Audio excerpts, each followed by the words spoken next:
साहब वाला आप देख रहे हैं, खुदा की कसम मैं कह रहा हूं डंके की चोट पर सलमान अजहरी की कोई खता नहीं जी। मैं डंके की चोट पर कह रहा हूं वो अमन पसंद आदमी है जी। मैं डंके की चोट पर कह रहा हूं वो अमन को बरकरार रखने चाहने वाला आदमी है। और सबसे बड़ी सबूत दूं मैं आपको, जब उनकी मोहब्बत में हजारों लोग सड़कों पे आए और जब प्रशासन ने चाहा उन्हें कंट्रोल करना लेकिन मोहब्बत वाले कंट्रोल में ना आए, तो खुद उस बंदे ने कहा था अगर आप नबी से मोहब्बत करते हो तो अपने अपने घरों को चले जाओ। इससे पता चलता है कि वो आदमी अमनो अमान चाहता है, चैन सुकून चाहता है। बस खता क्या है, बस नबी की नामूस का वो पहरेदार है, बस और कुछ नहीं। नबी की नामूस का पहरेदार है। ए नबी का कलमा पढ़ने वालों, हम ये डंके की चोट पर कह देना चाहते हैं अगर इस तरह से ज्यादती हुई तो कितनों को मत डालोगे। एक सलमान नहीं बल्कि दुनिया का हर मुसलमान तुम्हें सलमान नजर आएगा। अगर नबी की नामूस की बात आई तो आपको एक सलमान अदरी नजर नहीं आएगा। अगर नबी की नामूस पर कोई भोंका, अगर मेरे नबी की शान में किसी ने गुस्ताखी की, अगर मेरे नबी की नामूस पर उंगली उठाई तो ये जुमले सुन लो, आपको एक सलमान नहीं नजर आएगा बल्कि तुम्हें हर मुसलमान सलमान नजर आएगा। अल्लाह अल्लाह, हर मुसलमान। और हम ये डर कर नहीं कह रहे ये बात, कल को कोई मेरे ऊपर केस ठोक दे, नबी की नामूस पे कोई इसने कोई सूली पे चढ़ा दे, हमें मंजूर है। दुनिया हमारे लिए कैद खाना है। कौन कहता है मोमिन मर गया, कैद से छूटा वो अपने घर गया।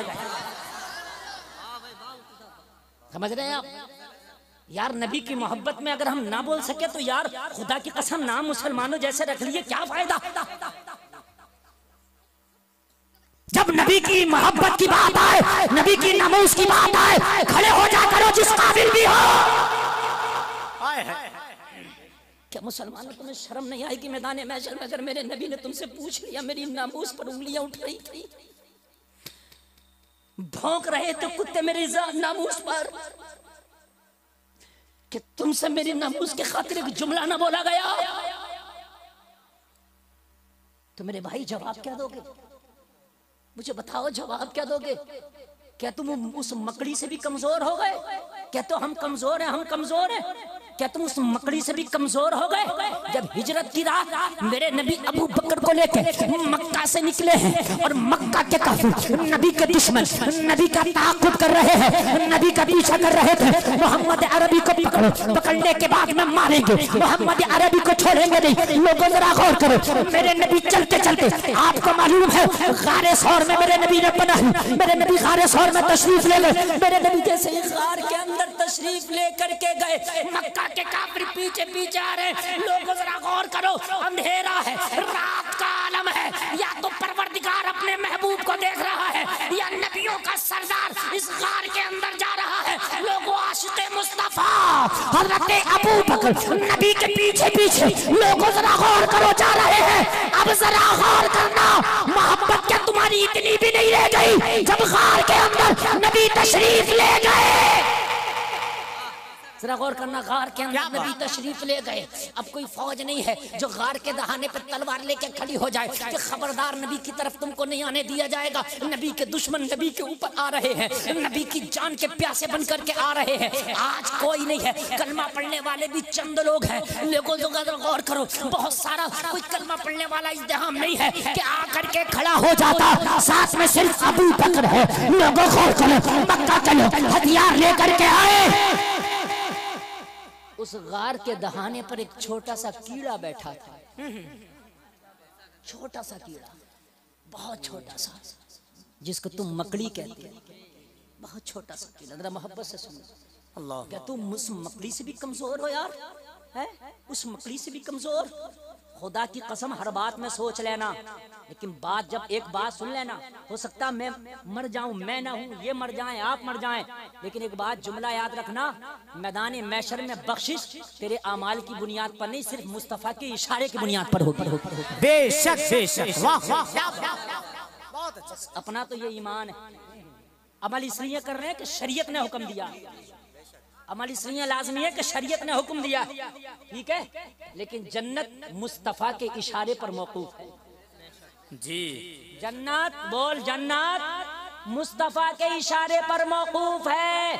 आला हजरत सरकार कहते हैं इसीलिए तो ये इश्क तेरे सदके जलने से छुटे सस्ते, जो आग बुझा देगी वो आग लगाई है। और अल्लामा हसन कहते हैं ढूंढा ही करे सदरे क़ियामत के सिपाही, वो किसको मिले जो तेरे दामन में छिपा हो।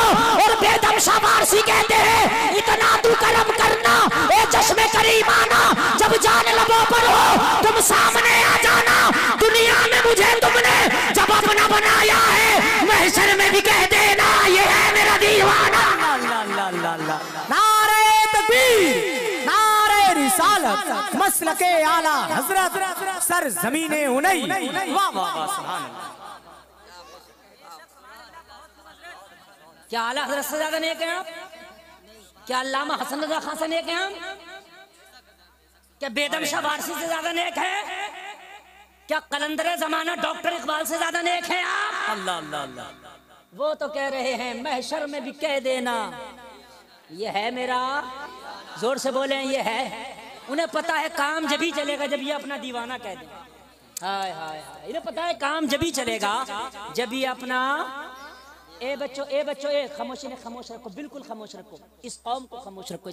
अगर अब भी अगर तुमने तकरीर नहीं सुनी ना, मैं आपको क्या कर रहा हूँ, मैं खाली तकरीर करने नहीं बैठा कि दर्द आपके सामने बयान कर रहा हूँ, शायद आपके समझ में आ जाए। बहुत शायद ये जो मैं बात कह रहा हूँ इसको सबसे बेहतर ये स्टेज के लोग समझे। बरगे हिना पे लिखता हूँ मैं दर्द दिल की बात, शायद के रफ्ता रफ्ता लगे दिल रुबा के हाथ। महशर में भी कह देना ये है मेरा, जोर से बोलो ये है मेरा। अगर समझ गए तो एक स्टेप आगे बढ़ के जरा बोल दूं, इजाजत है? यही बेदम शाह वारसी कहते हैं, समझो चाहूंगा, यही बेदम शाह वारसी कहते हैं क्या बात हो महशर में। खुदा की कसम मेरी गारंटी है अगर मजा ना आ जाए ना और इस शेर में खाली पूरे बैठने की कीमत ना वसूल हो जाए तो कह देना मैं समझाऊंगा आपको, यार मैं समझाऊंगा आपको। कहते हैं क्या बात हो महशर में। अच्छा ये लफ्ज़ क्या बात हो ये इसलिए आता है कि बारे के न्यारे ही हो जाए। अगर ऐसा हो जाए तो ऐसा अगर हो जाए तो बारे के न्यारे हो जाए, मजा ही आ जाए, है कि नहीं? है कि नहीं? जैसे आप लोग ये कहें कि क्या बात हो यार मैं जहाज का मालिक बन गया, मजा ही आ जाए, है कि नहीं? क्या बात हो कि यार मैं मरने से पहले जन्नती हो जाऊं, क्या बात, समझ रहे हैं कि नहीं? क्या बात है यार, है कि नहीं? बेदम शाह वारसी करें क्या बात हो महशर में। कहां? जोर से बोलो कहां? हाय हाय, नबी के आशिक दुनिया का सौदा ही नहीं करते, उन्होंने तो सौदा ही महशर का किया है, दुनिया का सौदा ही नहीं करते जी। उन्होंने साफ कह दिया क्या बात हो कहां, जोर से बोल दे। हाय हाय हाय, महशर में। अच्छा मैं आपको इसका पस मंजर समझा दूं शेर का तो मजा आ जाएगा। परेशान तो नहीं हो रहे हैं आप? नींद तो नहीं आ रही ना? तो सुने, आपके ये सब मेहमान हैं, ठीक है? ये कारी मोहम्मद अली आपके मेहमान हैं, ठीक है? अभी कोई शख्स आए और इनको एक पत्थर उठा के मार दे, बहुत दिल से सुनना, बहुत समझ के सुनना जो मैं कह रहा हूँ। एक पत्थर मार दे इनको उठाकर, इनका सर खुल जाए, खून चलने लगे, ठीक है? इनको तो गुस्सा आएगा, लेकिन सबसे ज्यादा उन्हें गुस्सा आएगा जिनके ये मेहमान है, जिन्होंने दावत देके बुलाया है। जी बेशक, बहुत अच्छी बात है कि नहीं यार, हमारे मेहमान को मार। और ऐसा होता ही है, ऐसा होता कि नहीं होता है? सच है। कितनी बार मैंने देखा झगड़ा हुआ तो वो कहता है खबरदार, जब तक ये मेरे घर पे कुछ नहीं कह सकता, मेरे घर पे चला जाए जो तू चाहे करना, लेकिन यहाँ कुछ नहीं कह सकता, मेरी इज्जत। तुम्हारे घर पे अगर कोई मेहमान आए और उसको अगर कोई तकलीफ दे तो तुम्हारी इज्जत की बात है क्या नहीं है? ठीक है? गुस्सा आएगा जिसने पत्थर मारा, कमेटी वाले गिरबान पकड़ लेंगे और गिरबान पकड़ के कहेंगे तूने मेरे मेहमान को पत्थर क्यों मारा, क्यों मारा? इतने में कारी नाजिर आगे बढ़े और आगे बढ़ के कह दे कमेटी वालों इसका गिरबान छोड़ दो, इसने पत्थर जरूर मारा है, इसने जख्मी जरूर किया है, कारी मोहम्मद अली को लहू लुहान जरूर किया, ये मुजरिम जरूर है, मगर कमेटी वालों तुम्हें पता नहीं ये दीवाना है। तवज्जो करना, कमेटी वालों तुम्हें पता नहीं है कौन है और वाकई वो दीवाना हो तो बोलो तुम उसे पकड़ोगे या छोड़ दोगे? अरे बोलो, दीवाना है कौन पकड़ेगा? और दीवाने के खिलाफ FIR भी दर्ज नहीं होती, जाओ करा के देख लेना।